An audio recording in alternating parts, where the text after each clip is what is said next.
Hello, everyone. Thank you for joining us today. On behalf of IRES, we're very happy that you could make it for our Native Voices in STEM fall series. Before we kick things off, just really want to start with a land acknowledgement. And so we respectfully acknowledge the University of Arizona is on the land and territories of Indigenous peoples. Today, Arizona is home to 22 federally recognized tribes, with Tucson being home to the O'odham and the Yaqui. Committed to diversity and inclusion, the university strives to build sustainable relationships with sovereign Native nations and Indigenous communities through education offerings, partnerships, and community service. As well, I would like to preface this by just giving a little bit of an introduction to the seminar series itself. So, the Native Voices in STEM seminar series is co-sponsored by the Indigenous Resilience Center, the University of Arizona Sloan Indigenous Graduate Partnership, the Water Resources Research Center, the Native Fuse Alliance, and the Office of Societal Impact. This seminar series highlights Native scientists, engineers, educators, leaders, and social activists, providing students with an opportunity to network and learn about the research and careers of Native leaders in various fields. Each session includes a Q&A segment at the end where all attendees are encouraged to engage with the speaker, ask questions, and participate in discussion. So as we get started, I'd like to introduce Dr. Joe Hoover. So Dr. Hoover is a scholar whose research focuses on water exposure, community health, and environmental justice. His work addresses how water quality impacts underserved communities, highlighting both the health risks and the broader systemic challenges that shape environmental inequities. He combines community-based research, public health insights, and policy engagement to shed light on the way that water systems intersect with social justice and community well-being. With that, I'll turn it over to Dr. Joe Hoover. Thanks, Jason, for the introduction. I will attempt to share my slides. And could someone confirm that you can see the slides? It's loading, should be visible now. Thumbs up. Okay, great. I'm going to set a timer so I don't talk for too long. Good afternoon. Thank you all for joining. I was looking at the attendee list, see some familiar names and lots of names that I don't know. So I'm excited to interact with you, and hopefully you enjoy an element of this presentation. So I've changed the title a little bit because I'm mostly going to be talking about water and some of the work that I'm doing with tribal communities. And as a geographer, place and space are really important for how I approach the work. And so that's why I have changed the title here. Let's see, moving forward. So you heard a little bit about the sort of way that I approach research. This slide is intended just to give you a little bit of my academic background. I do have an existing connection to the geography department here. I got a master's degree from U of A 2007 to 2009, and then I had the opportunity to come back to U of A as a faculty member in 2022. So I'm really grateful to be here, and I wear a number of different hats in my role here at U of A, and that includes being a core faculty member of the Indigenous Resilience Center.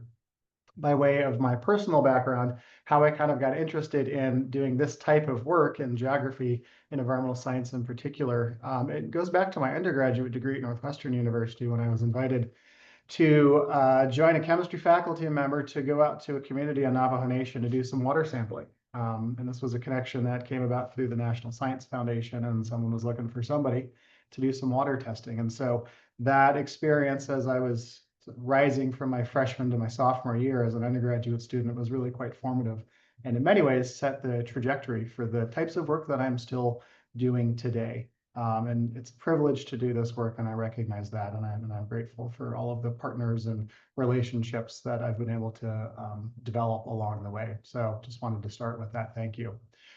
The other kinds of connections that I have to Arizona, my parents are not from Arizona. My family's not from here. My dad's from Chicago, and my mom is from New York City, Queens. And they actually met in Flagstaff going to NIU in their master's degree program. So I have lots of interesting connections, I think, to Arizona, and I'm really quite proud of that. I was born in Texas, and then I grew up in Colorado. And I've lived in the Southwest for the last 10 to 12 years, minus a short little jaunt up north to Montana right around COVID. And through all of those different institutions that I've worked at, University of New Mexico, Montana State Billings, and now U of A, I've really had a privileged position to be able to build out those relationships and to do this type of work. So as a non-Indigenous scholar, the way that I approach my work with Indigenous peoples is to really do my best to center Indigenous values and the 4 Rs and the types of work that I do. I go to communities where I'm invited to join, and that's where the relationship aspect of my work is really important.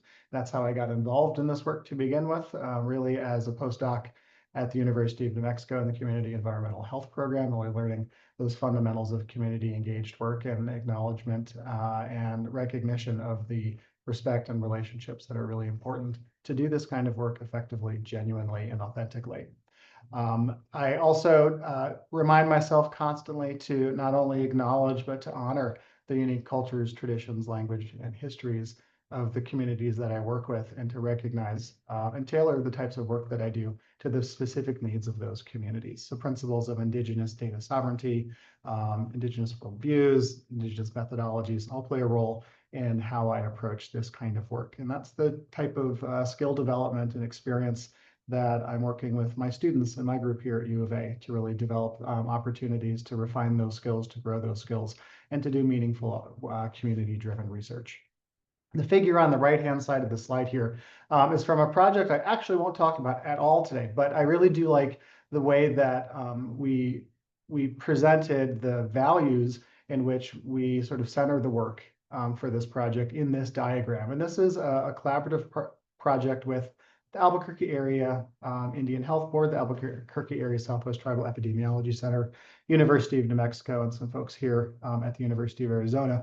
And the way that we presented this community-based project was really relying on the 4 Rs to center how we view the project in terms of the importance of relationships for the work, respecting and honoring and uplifting Indigenous knowledges and perspectives, reciprocity through the work, and then the responsibility of doing this work genuinely, authentically, and trying to get it right. And so it's certainly a process, but I find that the 4 Rs and the many other Rs that also have been published, I try to incorporate those with the kinds of work that I do, and to use that as a way to center values in the work that I'm engaging in. So that's a little bit about the philosophy or the ethics that I sort of used as I approach the work that I do. So my PhD is in geography. My postdoc was with a community environmental health program. So environmental health science, geography, environmental science are really important disciplinary perspectives that I integrate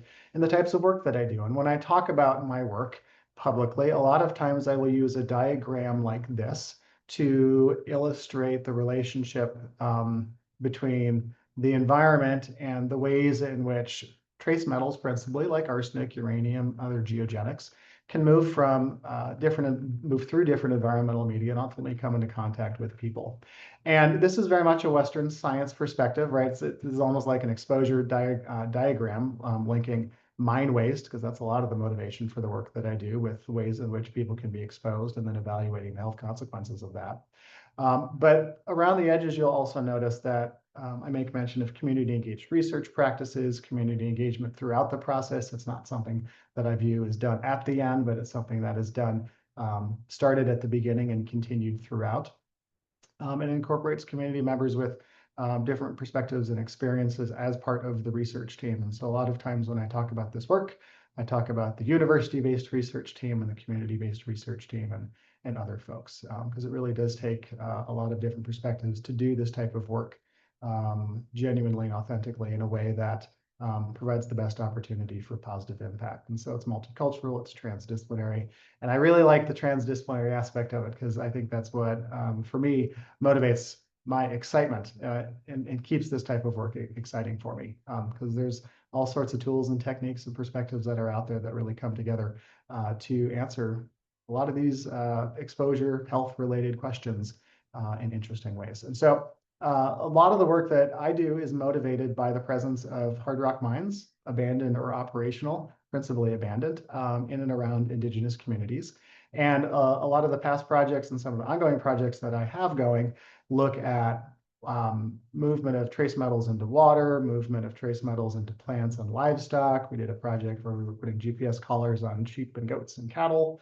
That was interesting. And then other projects related to air pollution the U of A Superfund Center is focused on dust, and we're starting to do some particulate matter monitoring activities with some communities. A project through the University of New Mexico looking at the air pollution impacts of solid waste dumping and burning, because a lot of the infrastructure for municipal waste services is lacking in more rural communities. And what are the potential environmental and health implications of that?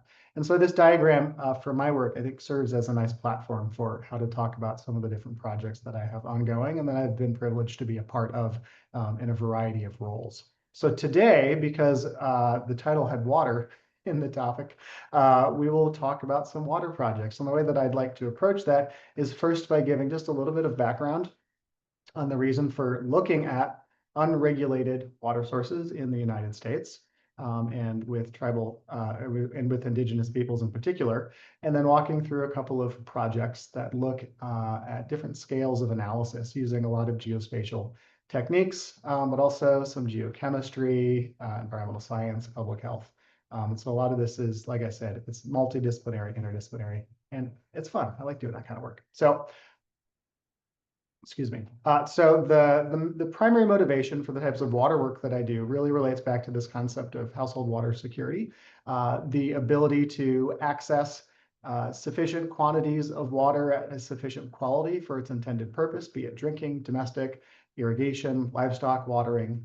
And in the United States, there's the Safe Drinking Water Act, which empowers the US EPA to regulate the quality of water through public water systems. And there are specific definitions of what counts as a public water system owing to the duration of use for a particular system, the number of connections, or the number of people served. And the majority of the population within the United States is served by a public water supply in some form. There are probably around 45 to 50 million. This number is maybe a little bit dated, but it's still probably accurate. There's probably about 45 to 50 million people in the US who rely on unregulated water sources for their drinking water. An unregulated water source can most concisely be described as a water supply that does not meet the definition of a public water supply system. These tend to be private groundwater wells at individual residences, maybe a spring. They're really sources that are not connected to a larger distribution system, and as a result, don't fall under the regulatory expectations of the public water supply. So why is this of interest from a research perspective? Well, a lot of the literature that's been published on unregulated water consumption approaches it from a public health perspective. Because if you're consuming water or using water from an unregulated source, there is no entity that is responsible for regular testing of the quality of that water. And we know from previous work by the USGS looking nationally through the water quality assessment program, as well as more targeted studies, that there's lots of opportunities for trace metals, microbial contaminants, and other things to find their way into water sources. And a lot of these contaminants, if you don't test for them, you really don't know that they're there because they're not visible. They don't necessarily affect taste or smell. Trace metals in particular, can't really taste them or smell them. So unless you use some sort of analytical method to identify the presence of arsenic or uranium or some other contaminant, a lot of times it's really, you can't really know it. And so in the absence of that requirement for testing, poses an opportunity for people to be exposed. And long-term exposure to trace metals and other contaminants can or may have negative health consequences, depending on the intensity of the exposure and the duration of that exposure.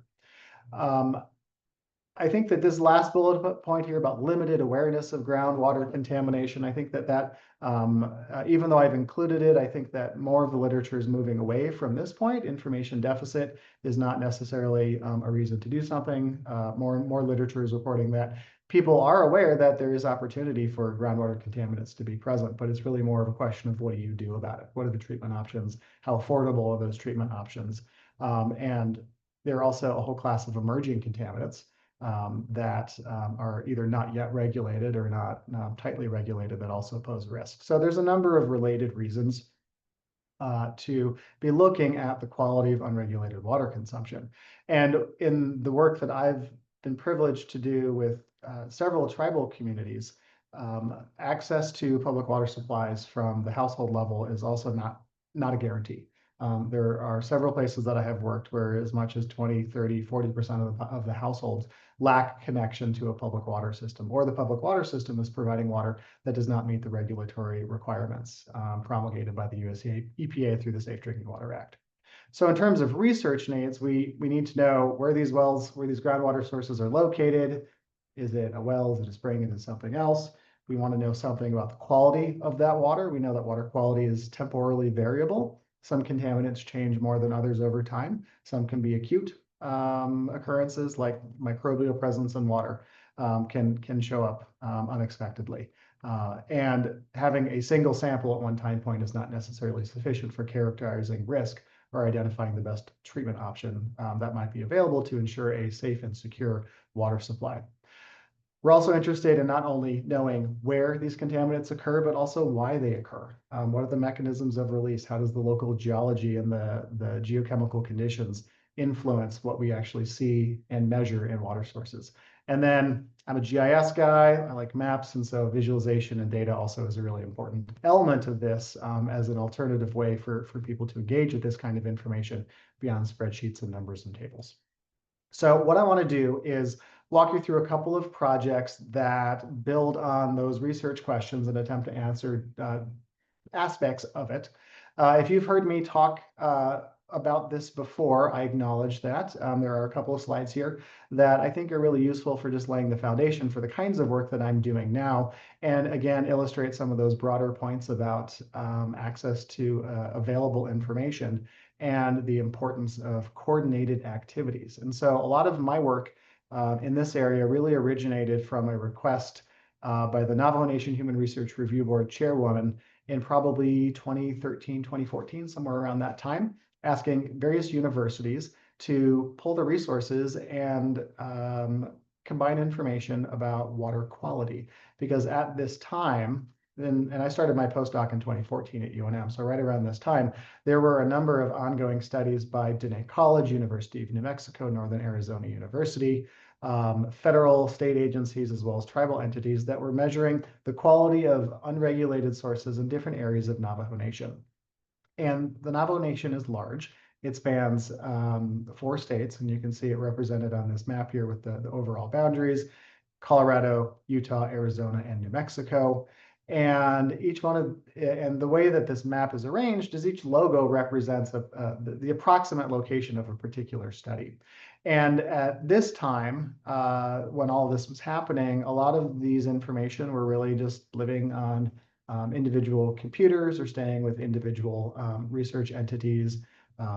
And information wasn't really being combined and shared. And the request from the Navajo Nation Human Research Review Board was to pull all this information together so we can say something more broadly about the overall quality of groundwater across the nation, as well as identify areas where there may be opportunities for improvement. And so I took that charge, and that was a lot of what I did in my postdoc, was harmonization and standardization of water quality data. And I think nowadays, in sort of the era of big data and cloud computing and remotely hosted services, this is a bit antiquated. But at the time, this was kind of an important task to do because there was less of these types of resources available. And as I was digging into these various published studies and calling people and asking for lab reports, it really emerged that there really had been no concerted effort to consolidate this information, or if there had been, it wasn't necessarily successful. And so over the course of the postdoc, I was able to combine all sorts of different information, and we put it into a relational database, which again is quite common these days, and there's all sorts of standards that exist now for how you harmonize and standardize these types of data. And we published a resource in 22 that's publicly available that talks about, and this resource only reflects publicly available information and things that were approved for release. I will note that. And there is some information that we did pull that was part of still active IRB protocols that is not included in this, but was provided as part of a larger compilation to our partners at the Navajo Nation. And so this resource exists, and we started tracking people using it, downloading information, doing visualizations, but it also enabled us to do things like this, to combine information across multiple studies. And we're starting to to make the scale of analysis a bit smaller. So rather than looking at a particular community, now we're looking at multiple communities across a rather large area. And we can make maps like this. And at the time when we published this in, I guess, 2017, it was really the first major compilation of water quality across multiple data collection entities for Navajo Nation.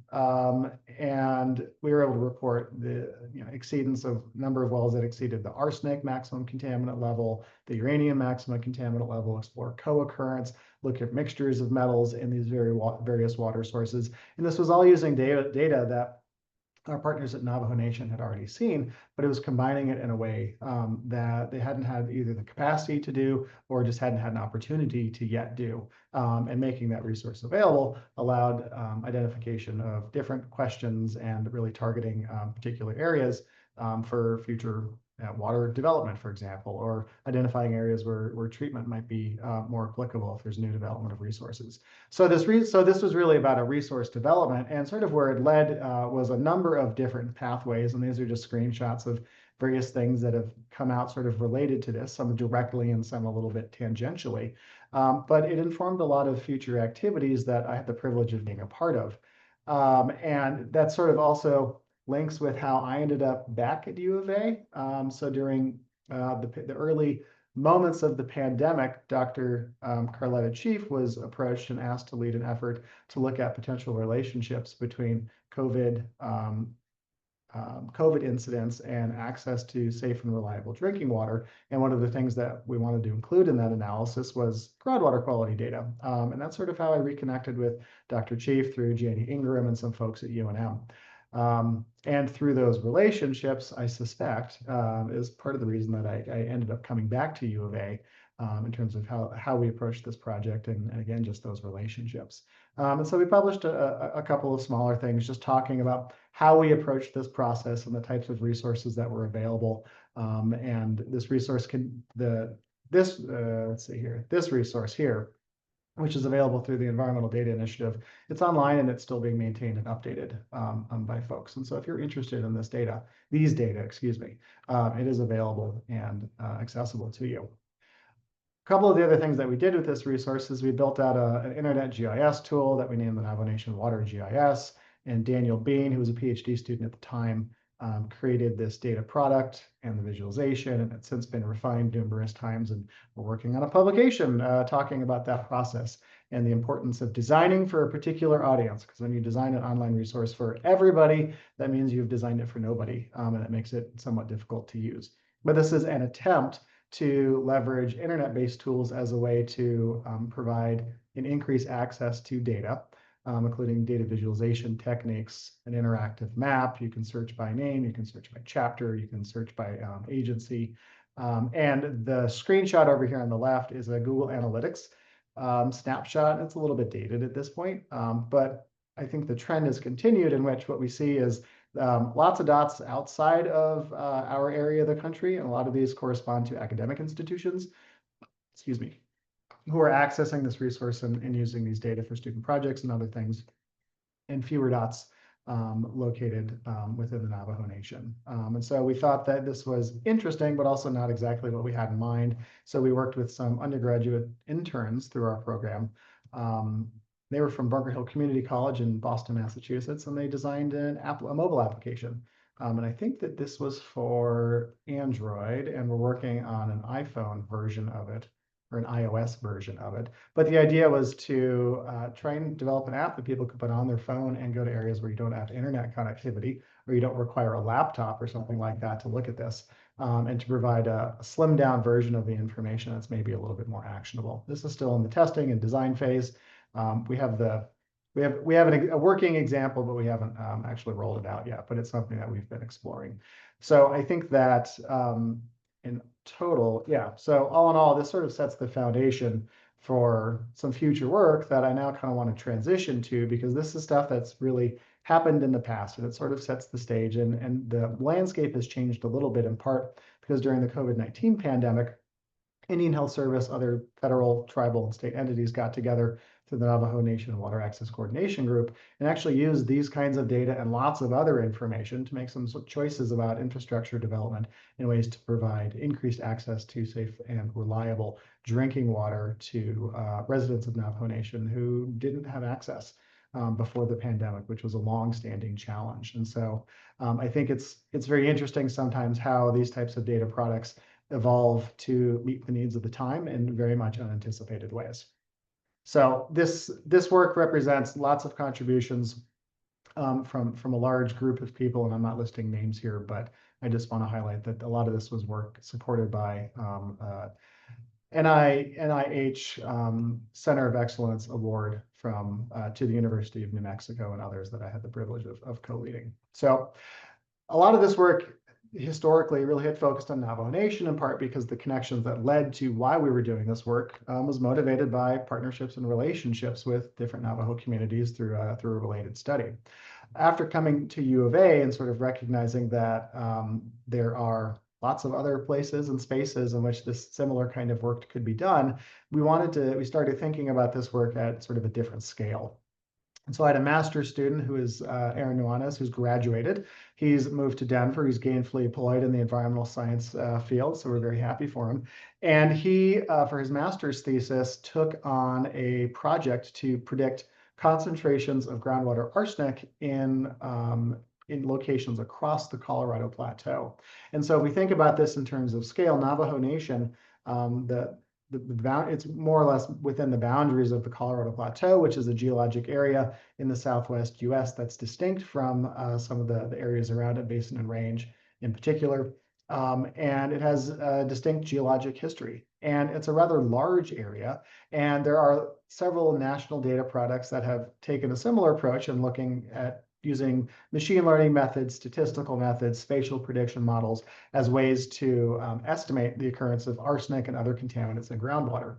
When we started looking at these data products and comparing it to the actual observations from the wells that we had for Navajo Nation in particular, we thought we were seeing maybe a little bit of a discrepancy in some of these national data products.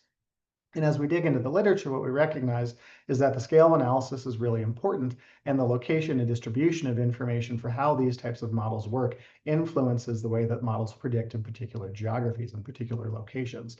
And so what, in partnership with Jen McIntosh in Hydrology Atmospheric Sciences, Heidi Brown and Mark Verhoestrate in College of Public Health, we put together a project that was really aimed at understanding not only the geographies of arsenic across the Colorado Plateau, but leveraging that data set and these partnerships to better understand the mechanisms of release for arsenic in groundwater, which is something the previous work really had not done at this type of scale. And then also with some public health connections, trying to link these prediction surfaces that we have made, and I'm about to show you, with opportunity for people to be exposed and potential relationship with gastric cancer, which tends to be elevated in communities across the Four Corners region. So Aaron took on the task of developing a rather large scale model, so a regional model for the plateau, looking at spatial patterns of arsenic.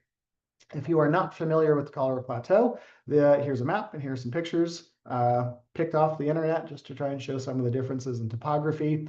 The Colorado Plateau is a physiographic region defined by the USGS, and it has 6 subregions. You can see them named on this map.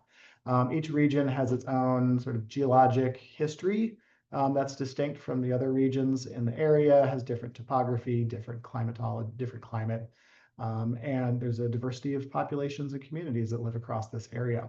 And so what Aaron was tasked to do was to create a prediction surface in which we took data from across the plateau and tried to make a continuous surface in GIS to predict that arsenic concentration. So I won't go through this slide in great detail other than to point to, we leveraged the Navajo Wells database that I talked about previously. We pulled in additional information from a national service maintained by the US EPA and US Geological Survey called the Water Quality Portal, and ended up with a data set of more than 2,000 wells across the plateau. And if we flip back to the slide here, you'll see that those wells are not evenly distributed across the plateau, and some of the wells are actually outside the plateau boundary. That's because we were making a spatial model and we wanted to eliminate edge effect. So we included wells that were also near the plateau, but not on it. And then we compiled a whole long list of possible predictor variables. And we used machine learning techniques to pull all this together and to generate some surfaces. And to give you a sense of the concentrations and things that we were looking at, in the data set for all 2,000 wells, the median value was about 3 micrograms per liter. The maximum contaminant level, the Safe Drinking Water Act threshold for what a public water supply can serve is 10 micrograms per liter, and that balances economics of arsenic removal with some of the protective factors from a health perspective. And so overall, we're seeing 3, so it's below that.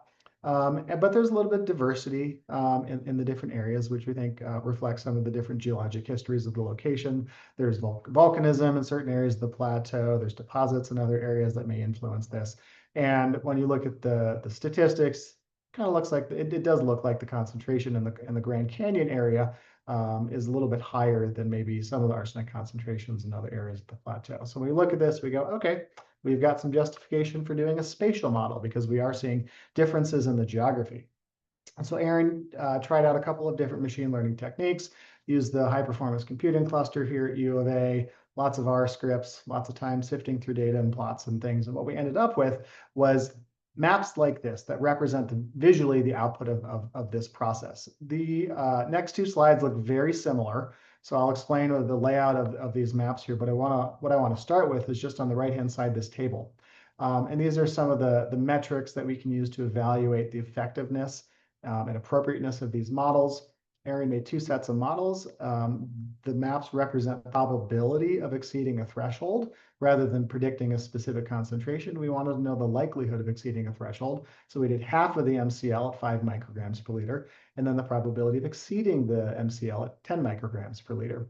And you can see that we got pretty decent accuracy. It's not fabulous. It certainly could be improved, but overall not bad, 75 to 85% accuracy for these models with reasonable sensitivity and specificity. Like I said, room for improvement. But this is a high resolution model that we can use to contrast with some of those national data products to see what sort of information gain we get by doing this more localized model with a more localized data set, because nationally there was less representation in the Colorado Plateau compared to what we have here with more than 2,000 sources.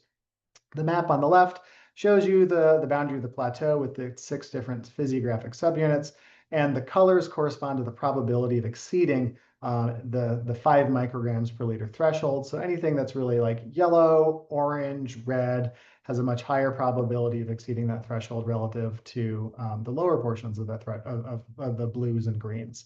We reclassified it to make this map a little bit simpler for interpretation, and all the areas that are in orange are locations based on the model that we are arguing are likely to exceed that 5 micrograms per liter threshold. And what you can see but may not be able to interpret because it's a little small and unlabeled is you see boundaries for community water systems. And this is a product from the US EPA that we downloaded and accessed. And we can overlay those community water system boundaries with these reclassified surfaces to identify water systems that we think are pulling water from areas where there's likely to be at least or more than 5 micrograms per liter arsenic. And this is a useful thing to do because we can then go check the consumer confidence reports to see what those systems are measuring and the water that they serve, and if they report any sort of treatment. So it's a way to kind of fact check or ground truth the models that we have created. We can also do the same thing at the 10 microgram per liter level, and you'll notice that there are fewer areas in which we're predicting arsenic exceeding 10 micrograms per liter, which kind of makes sense because the distribution of the input data that we use to create these models, there weren't that many. There were maybe 12 to 15% of the water sources that exceeded that 10 micrograms per liter threshold.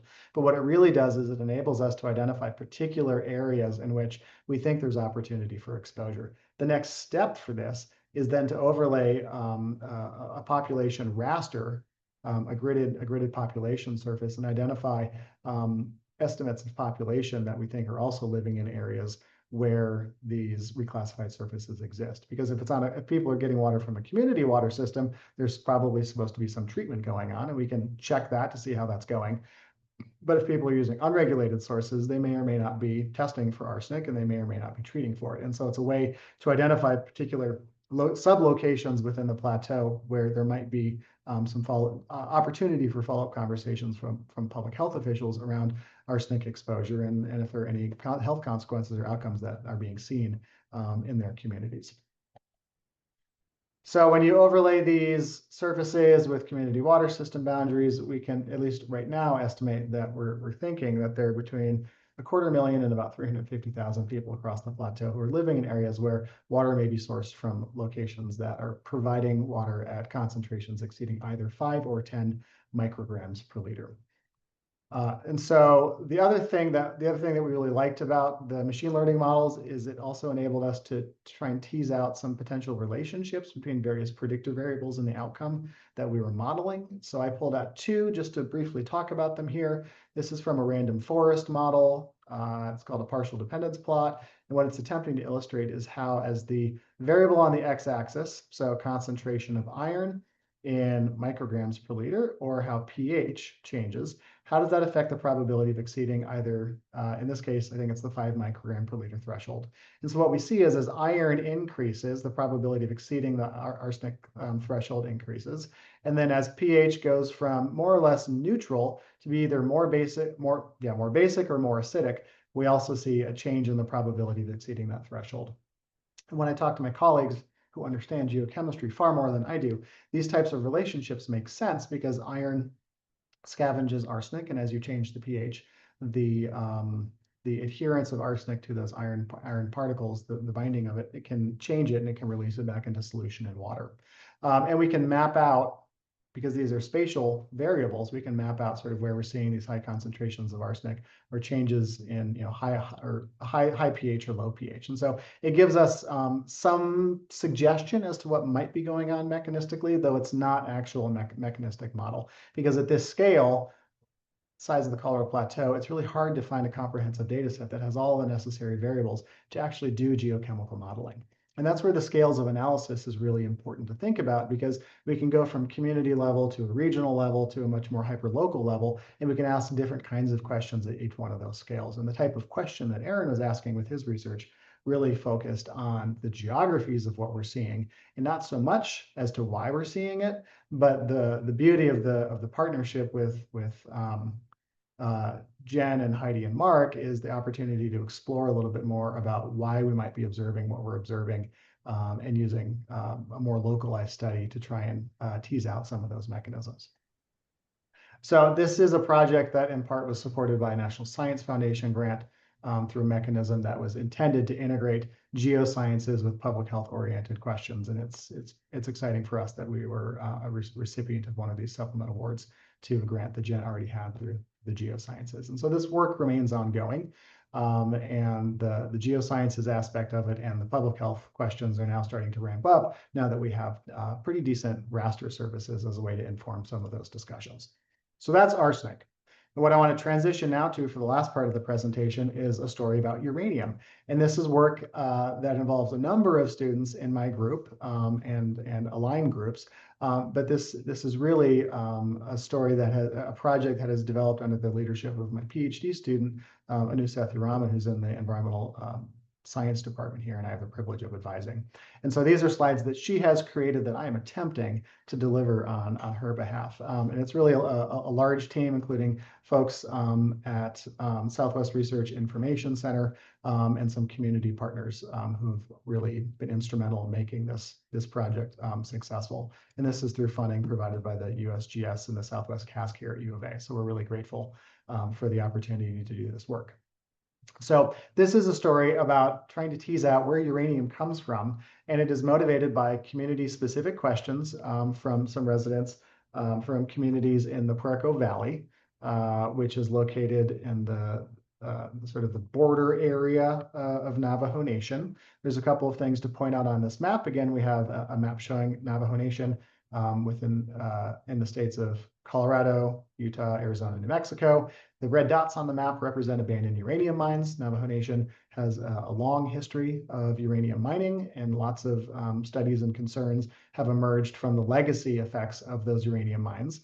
And the Grants Mineral Belt, which is located on the southeastern portion of Navajo Nation, extending out past this box to affect non-Indigenous communities as well, is an area very active, historically have been very active with uranium mining. There's mill sites out here. The largest uranium, open pit uranium mine on the planet at one point is located out here as well. And so there's a very storied and not so great history of uranium impacts on residents in this area, indigenous and non-indigenous. And the communities where we're working also are impacted by the Navajo Hopi Land Settlement Act. And a lot of folks were resettled into this particular area in the communities down here. And so between these two histories, there's a lot to unpack and to navigate when we're out in community talking about this project and listening to people's concerns and priorities. And one of the things that has emerged from that is really this interest in how to leverage water quality information to support a lot of the wonderful things that are ongoing with residents in these communities, including a lot of livestock ranching that has been very successful and is well regarded. And is one of the points of pride for residents in this area. And so a lot of the work that we've done has been to uplift and in some cases inform a little bit, but mostly uplift these ongoing activities. And we take that lens very seriously because there's lots of different ways to talk about water quality data, and there's lots of different ways to present that information. And we try to approach it from a strength-based perspective, which is why those relationships with community members are really important for the type of work that we do. So this project is motivated by a couple of different questions. One, is there evidence of groundwater contamination? And to what extent is it due to natural or mining sources? Because we're working in a community that upstream has experienced mine dewatering from some mines, as well as the 1979 Churchwreck Dam tailing spill. And then secondly, we're also interested in how how this water information and other information that the community already possesses can be incorporated for the community's water future. So a quick primer on the hydrogeology of this area, because it's really important for understanding the results. This is a cross-section from Dixon 1990. Earl is a very important part of our team, provides lots of wonderful guidance and suggestions as related to the hydrogeology. And this was something he created as part of his master's thesis. And what I want to point to is there are three primary geologic units in the area that supply groundwater. Surface water is not plentiful. This particular river is ephemeral, so when it monsoons, water will flow at the surface, but it's certainly a losing stream, and so there's a lot of water that really does continue flowing in the shallow alluvium, which tends to be more recently deposited at sand and gravel. And then as you start drilling down through the alluvium, which can be tens to hundreds of feet deep, depending upon where you are within the river valley, you start hitting some other formations, the Bidhochi and the Chinle. And the Bidhochi and Chinle visibly are very different. The Chinle tends to have this very bright red color. There's lots of iron that's present in the material. It's a sandstone. That's sort of the bedrock for the area. And then the Bidhochi is more grayish, in nature, maybe depending on where you are, a little bit of yellow, maybe a little bit of green, and it has in part some volcanic origins. And so the composition and the material that comprises these three aquifers is really quite different, and that influences what we think we see in the water from these various sources. And so this is a whole project that has been built out in partnership, again, with folks at Southwest Research Information Center, the community leadership, and our team here with support from USGS. And what we're looking for is really focused on three main questions. What's in the water, looking at anions and cations, various trace metals, using the expertise and experience of various labs on campus, including Vicki Karen Cola's group, the CORES lab, and then ALEC, led by John Chorover. We're also interested in understanding where the water comes from, and this is where the stable isotopes that the Environmental Isotope Laboratory here at U of A can measure. And that was a great suggestion to include in this study, and has provided a lot of insights into allowing us to sort of differentiate from the water sources. And then lastly, we're also measuring radionuclides and other stable isotopes, including strontium, at a couple of facilities, one in New Mexico and then one at the University of Utah. That collectively, this is a lot of information, and it allows us really to distinguish the quality and composition of different sources, but also give some insight into where uranium and arsenic and other contaminants that we find in the water may actually be coming from. So when we're on site, so we spent a lot of time in the community talking with folks and driving around to wells and sampling. These pictures are intended to illustrate a range of activities, very intense look there at titration that's ongoing in the field, always a treacherous activity, but very useful to do. And while we're on site, we use lots of instruments to pump water out of groundwater monitoring wells, turn on pumps for private wells that maybe have those already installed. And we use meters to measure things like pH conductivity, dissolved oxygen, really characteristics that tell us about what the water is like at that particular time. We record those, and then we collect lots of samples to measure for all those things that you saw on the previous slide. And along the way, we do quality control measures because we want to have confidence in the samples that we are collecting and the results that we are receiving back. Over the last 2 years or so, we've managed to sample 44 different water sources in several communities along the stretch of the Puerco. It's a mixture of livestock wells because that's a really important part of the local economy and a point of pride. Private wells that people have drilled at their residences or places of business, public wells, as well as a number of groundwater monitoring wells that were put in by the U.S. Geological Survey in the 1980s to maybe early 1990s to monitor the impacts of that 1979 tailing dam spill.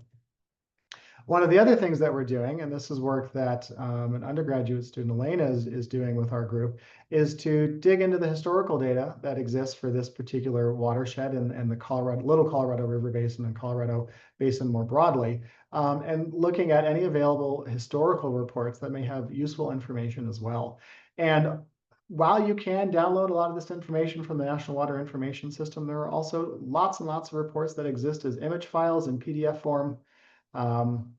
That are published on the U.S. Geological website or through Cooperative Extension or state labs or other places. And these are scanned. They're not, there's no optical character recognition. You can't extract data very easily. So it's very time intensive, but it provides a much richer tapestry for historical measures of these same parameters that allow us to ask questions about how things maybe have changed over time and to inform and broaden our understanding of the geographies of contaminants in this area. And so this remains a work in progress. So Elena, under Anu's mentorship, has made tremendous progress doing that, and we're very excited to start analyzing those data. And lots of R scripts in GitHub also to make all this work. The infrastructure for doing this is really important for making sure that we're consistent across how we do it. So we've got all this data collection. What do we see here? Well, here's a map that shows the the river that we're working on here, and each dot here represents a water source that has been sampled by our team over the last 2 years or so. The color of the dot corresponds to the uranium concentration. Green is less than 30 micrograms per liter. Red is greater than 30 micrograms per liter. And when we look at this, we notice a couple things. One, there are a number of water sources. There are 27 represented here, 8 of 27 that exceed that maximum contaminant level. But there also doesn't necessarily seem to be a geographic pattern. And we think that this is owing to the hydrogeology of the area in which we have alluvium, the Bitahoche, and the Chinle. And so when we look at the information that we have through this lens of geology, we start to see some different patterns emerge. We see uranium present in the alluvium. We see much lower concentrations in that Bitahoche formation, which again is volcanic in origin, which we'd expect to have less uranium. And then there's the Chinle formation, which is that deeper sandstone that has naturalized uranium, mineralized uranium deposits that we think is also influencing what we see here. And then because a lot of these wells, the well records and well logs are not available, we have an unknown category because we're not able necessarily to discern definitively where this water is coming from. So this gives us a little bit of a clue as to what why we think we're seeing what we're seeing, and what we suspect is happening when you look at the isotope information as well as the radionuclides. We think that the alluvium, which has a very different pattern than what we see in the Chinle, is coming. It may include some mine water from upstream activities, and then the Chinle uranium is probably more natural mineralized deposits. And Anu and others are in the process of analyzing and synthesizing that information and deepening our knowledge about the mechanisms that might be leading to what we're observing in these different geologic units. This information has been presented and back to the community and shared with the community, and we have a number of ongoing activities that are upcoming to discuss these results in a lot more detail. We make pamphlets and flyers. We have a website that talks about this. And we're hosting some workshops in the near future to dive into this information a lot more in detail with translation. So all residents can participate if they so want. This is a slide that was presented in a community meeting, and it's intended to just visually represent some of the differences that we see on the landscape.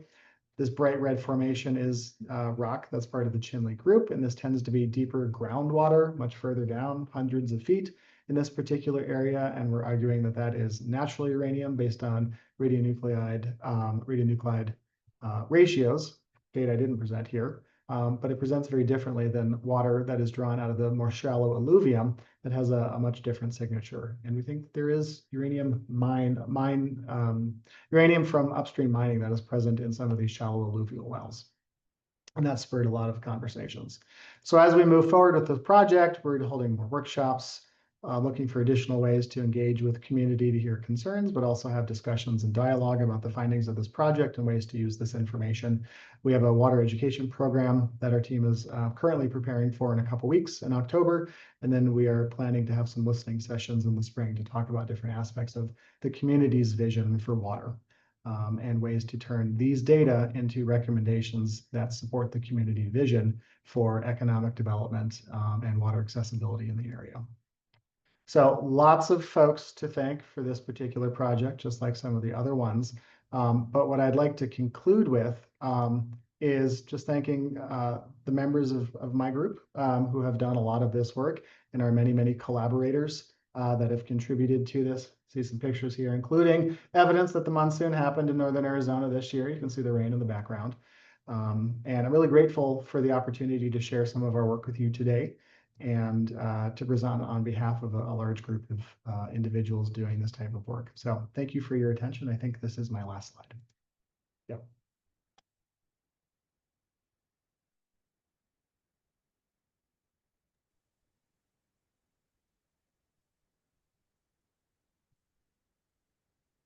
Awesome. Thank you so much, Dr. Hoover. Before we continue, just want to transition over to any questions anyone might have. But thank you so much. That was an awesome presentation.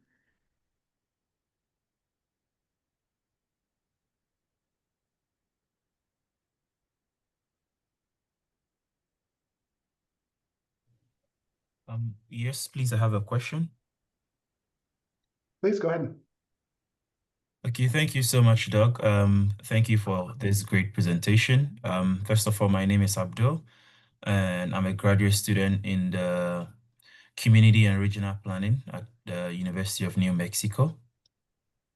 And I'm so very fortunate to be here because the presentation actually resonates with something that I'm currently working on one of the tribal communities on Navajo Nation as my professional project for in school. And with my project, I'm trying to look at developing a spatial guidance for these communities, where to find data, what to do with data, and how they can use some of these spatial tools to be able to address their water challenges. But my question is, honestly, getting access to data for these indigenous communities is very difficult, and especially with spatial, geospatial data. And so I want to find out, how did you navigate your way through putting these data together? What was the challenge and how did you overcome it? Because it is something that I'm really battling with as an access to data for these indigenous communities. And the specific community is Torion on the Eastern Agency. Thank you. Thanks for the question. So I think the main the main point I want to make is that it's about relationships and finding folks who are willing to get to know you and to advocate for providing access to information so that you can do something that is supporting community priorities and something that the community values. A lot of the information or almost all of the information that I presented today were things that were either publicly available through things like Water Quality Portal, National Water Information System, USGS reports, state reports, or were things that were data sets that were provided by partners who agreed to release that information to us with the expectation that it was then compiled and then shared back with the appropriate tribal government. So I think depending upon what type of data you're looking for, reaching out to specific tribal partners and entities is a really good place to start, but also seeing what's available nationally, like through the federal government, is a decent place to start as well, because there's a lot of older reports that have been published and put into digital repositories that may be appropriate or useful. But I think even given that, if you think about Indigenous data sovereignty principles, making sure that people are aware of what data you're accessing and how you're using it, even if it's publicly available, is, I think, an important part of that relationship building and maintaining process, and contributes to trust. Thank you. Awesome. Next, we had a question from Alice. Hello, can you hear me? Yes, we can. So loved your talk. I graduated from University of New Mexico many years ago. What departments are you working with there? It's the Community Environmental Health Program, Johnny Lewis and Deb McKenzie. It's housed in the College of Pharmacy, Interesting. as well as the Geography Department. So as you said, you were transdisciplinary. So I'm a little curious how you got from there to what you're doing now. So I got hired as a postdoc into the Community Environmental Health Program through an NIH postdoc program. And Dr. Lewis saw a talk that I had given about some of my dissertation research, which used a different data set. And I was looking at making spatial models. And she's like, hey, we're doing similar kinds of things. It was part of a prospective birth cohort study in which they were trying to link, they were linking environmental exposures to behaviors and health outcomes for pregnant women. And they had all sorts of environmental data, including a fairly robust set of water quality data that they were working with. And so I came on board to initially start working with those water quality data and turn them into a more useful product that could integrate with some of the other types of data that were being collected as part of that project. And through that process, became familiar with the other aspects of the project and met a lot of people along the way. That just led to more questions being asked and new relationships being built and new connections with folks like Janie Ingram at NIU and at U of A. So snowball effect, I guess. But yeah, it all started with that community environmental health program. And as a geographer, I tend to think of things interdisciplinary anyways, because I think geography can be a very interdisciplinary discipline, because there's a wide breadth of things that happen in there. And so I'm fairly comfortable operating sort of in that intermediate space as well. And that was sort of one of the roles that I ended up playing as part of that community environmental health program and some of the subsequent projects that developed from it. Great. Thank you. And Jason, I just put in the chat our speaker for tomorrow at UC Berkeley, Courtney Kawano, who's a native Hawaiian, and we'll be talking about planting seeds for critical race analysis and education research. Awesome. Thank you for that. And for anybody who wants another potential seminar, you can have a look in the chat as well in Alice's link. Do we have any more questions for Dr. Hoover? Can I have a question? Sure. Yes, my name is Rodolfo, and I'm the extension director for Santa Cruz County. Just technical question: is the mining operation a source of uranium because they grind different layers where there's natural uranium in it, and then they make these big piles around the mine, and wind blows, and then spreads all over the regions? Is that one of the sources? For the work that I've done with Navajo Nation, yeah, that's more of the source, because a lot of the mines, they're abandoned, quote unquote. And by that I mean the responsible party isn't necessarily identifiable for it, which is why it has that abandoned classification. But a lot of them had never really been physically remediated to remove some of those hazards. Adits have been filled and things like that, but there's still a lot of waste piles and things to be addressed. And so aeolian wind movement of material, as well as erosion, water, snow, things like that, make things move off of those sites. And I think one of the hypotheses is that that movement of uranium and other chemicals finds its way into different environmental media, and there's opportunity for people to be exposed to that. Mhm.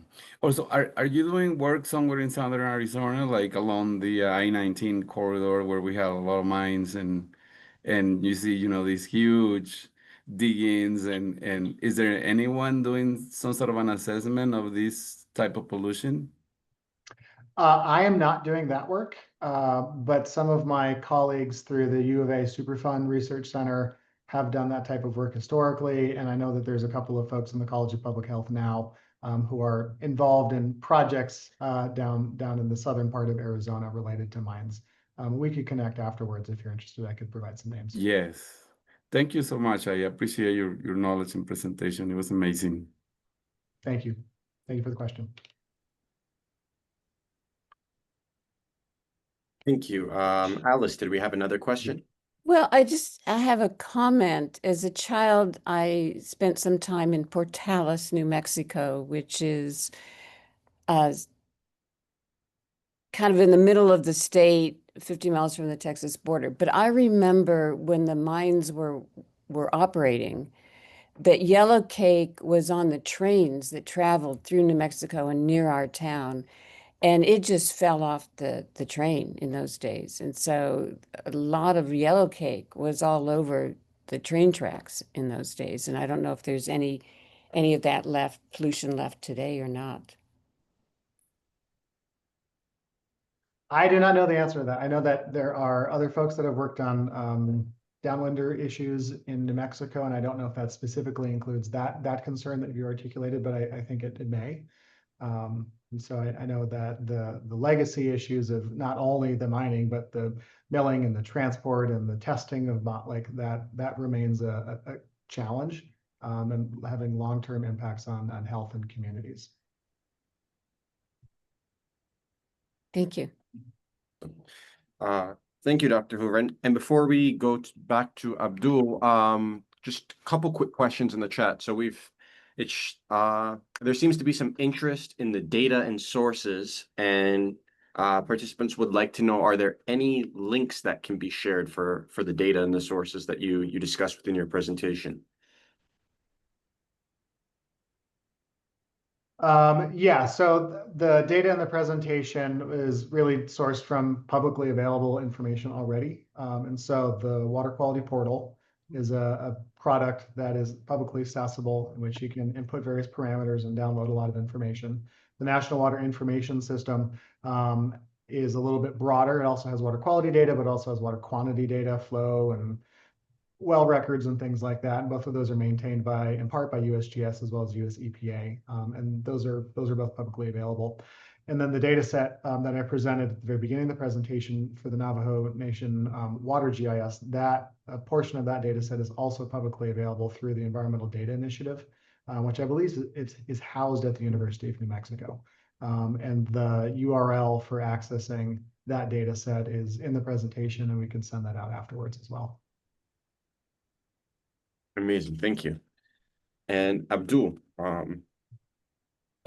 Yeah, I think my question was tied to the question that you just asked. But secondly, I'm also trying to, so for instance, with my work, I'm looking at how useful it will be to the community. So I'm looking at to get my work to the community so that they can make it useful in their land use plans, in their planning decisions and all that. So I'm curious to ask, throughout the work, how do you intend for the communities to make this work useful? And then when you are done with it, how do you also intend to keep the data accessible to the community so that they can use it as and when they want it? Yeah. You asked the hard questions. Yeah, no, I think it's an ongoing process in terms of the utility of information. And so I will state quite confidently that I am not the person to decide how a community can and should use this information. That is a vision that I think we co-produce through conversation and dialogue. And so we engage regularly with the leadership of the community and communities in which we're working. And we have dialogue around, okay, how can our project support and the questions that you have. What questions do you have? And a lot of times it leads to things that we're not necessarily able to do, but it provides a lot of context for how the water-related question or questions that we're asking fit within this larger tapestry of challenges that communities are confronting.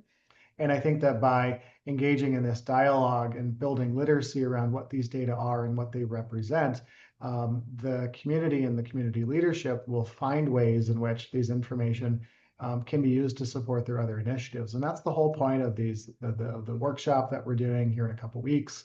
And that's the whole reason that we want to do these listening sessions in the spring, is to provide space to have that dialogue, because we don't think we're the ones who should be stating that.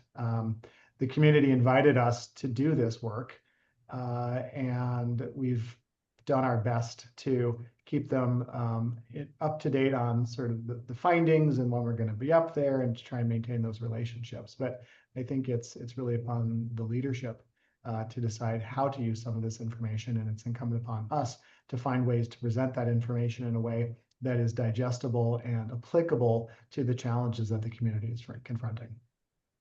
Great. Thank you. Awesome. Thank you, Dr. Hoover. And so before we transition into our student session, we're going to take one last question, and that is from Dr. Curley. Oh, thank you. Thanks, Dr. Hoover. Great presentation as always. I just have a quick question. Your work on uranium in the Rio Puerco Valley area, do you ever run into any jurisdictional issues?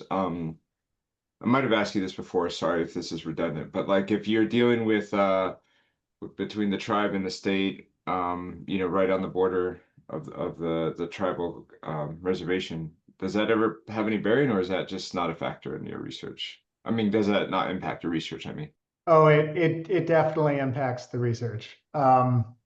We can talk offline. I give you some more detail, but I think so. The area that the area in which we're doing some of the work, there are jurisdictional challenges that arise from state, tribal, and federal entities, and the relationships that those different entities have with each other do manifest sometimes in our interactions, sometimes in anticipated ways and sometimes in very unanticipated ways. And so as the Puerco project in particular, as that has evolved, we've had to pivot a number of times, and sort of the individuals that we're engaging with directly and the entities that we're trying to partner with or get information from or share information with, because of some of these larger political oriented, I think, discussions that are going on behind the scenes. We try to rely on our partnerships and relationships with folks who in the community who certainly know more about what's going on than we do to try and navigate that. But it's definitely a challenge, and I don't anticipate it going away anytime soon. So if you have any advice, I would love to hear it. But it's something that we talk about regularly and just do our best to navigate. And again, we talk with the leadership in the community about what's going on, and try and get some recommendations from them, and advice on how to keep moving forward with this project in a way that meets their vision of what we should be doing.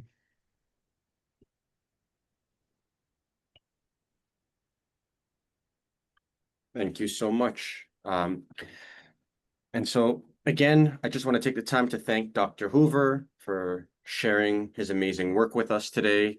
We appreciate you taking the time to share your knowledge with us. And also a big thank you to everyone who made the effort to join, and our co-sponsors, the Indigenous Resilience Center, the UA Sloan Indigenous Graduate Partnership, the Water Resources Research Center, the Native Fuse Alliance, and the Office of Societal Impact for making this seminar possible. I also want to invite you to join us for the next talk in our Fall 2025 Native Voices in STEM seminar series, which will be on Wednesday, November the 12th, featuring Dr. Vicky Karanakola. Before we officially close, we really want to take the time to encourage students to stay online for a more informal Q&A. So it's really a great opportunity to ask any additional questions you might have, seek mentorship, or just engage in a smaller group discussion with Dr. Hoover. And so again, thank you everyone so much for your time. We look forward to seeing you at our next seminar. Thanks, all.